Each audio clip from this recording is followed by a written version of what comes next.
Obsessive-compulsive disorder, or OCD, and obsessive-compulsive personality disorder, or OCPD, are often a source of considerable confusion for researchers, healthcare professionals, and patients. Despite having similar names and symptoms, OCD and OCPD are quite different. So what's the difference?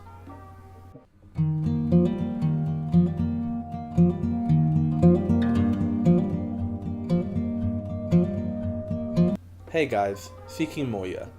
Before we get into today's video, I just want to ask you to hit the subscribe button and the notification bell so that you can stay updated with every new video that I release. With that said, let's get straight into today's video.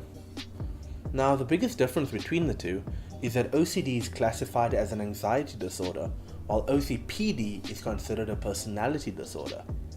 OCD is an anxiety disorder defined as the presence of an obsession, which is an irrational thought or idea that continually repeats, or a compulsion, which is an irrational behavior performed repeatedly. Now, these behaviors can occur together or on their own, and they interfere with a person's quality of life and their ability to function. Obsessions are not simply worries about real everyday problems. They are defined by specific clinical characteristics, namely, irrational thoughts, images, or ideas that won't go away, are unwanted and cause extreme distress, thoughts that are accepted as your own but seem impossible to control, and thoughts that are distressing enough to cause you to act in ways to actively dispel those thoughts, such as engaging in compulsive behaviors as a means of distraction. Compulsions, on the other hand, which are similar to obsessions, are neither routines nor addictions. Rather, they are characterized by abnormal behaviors that may include irrational and often ritualistic behaviors you feel that you must carry out over and over again, such as cleaning, hand washing, counting, tapping, or double checking. Engaging in repetitive behaviors in fear that something terrible may happen. Hoarding things out of fear that something bad may happen if you don't have these items near you. Performing ritualistic behaviors to dispel anxieties about an obsessive thought, such as the fear of someone dying. And the repetitive behaviors that you recognize are irrational but find impossible to stop. So what is OCPD? OCPD is a personality disorder defined by strict adherence to orderliness and to the control of one's environment, often at the expense of flexibility and openness to new experiences. OCPD is characterized by an excessive need for perfection and a relentless control over not only your environment but the nature of your relationships. A preoccupation with details, rules, lists, and order to the extent that you may miss the main objective of an activity. An excessive devotion to work, often at the expense of family or friends. An inflexibility with regards to morals, ethics, values, and adherence to rules. And the inability to get rid of items that no longer have value, which is hoarding.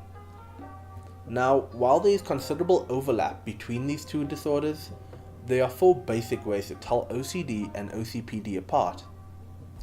OCD is defined by the presence of true obsessions and/or compulsions. Conversely, with OCPD, the behaviors are not directed by thoughts you are unable to control or irrational behaviors that you repeat over and over again. People with OCD are typically distressed by the nature of their behaviors or their thoughts. However, they are unable to control them. While people with OCPD fully believe that their actions have an aim and a purpose. People with OCD will often seek professional help to overcome the irrational nature of their behavior and the persistent state of anxiety that they live under. On the flip side, people with OCPD will usually not seek help because they don't see anything that they are doing as particularly abnormal or irrational. And lastly, the symptoms of OCD tend to fluctuate in association with the underlying anxiety of that person. But because OCPD is defined by its inflexibility, the behaviors of the people tend to be persistent and unchanging over long periods of time. While there are clear conceptual differences between OCD and OCPD, in practice, these disorders can be quite difficult to tell apart. In some cases, a person may even be affected by both disorders. Now, to come to an informed diagnosis and find appropriate treatment, it's important to seek the care of a qualified mental health professional, such as a psychiatrist or a psychologist. Some people with OCD or OCPD may not recognize the detrimental impact of their behavior and may be in harm's way. If you know someone in this situation, encourage them to seek professional help in a supportive and sensitive way. Now, I know that some people are also quite adverse to visiting a therapist. The alternative option would be to try online therapy. While I still feel that visiting any mental health professional would be better, simply because they can observe and diagnose your compulsions in real time, this would be a good second choice. I'll leave a link to a few online therapy sites down in my description if you guys want to check them out. So that's it for today. Thank you for watching, and remember to subscribe to my channel to be updated on all of my new content as soon as it's released. And as always, keep seeking more.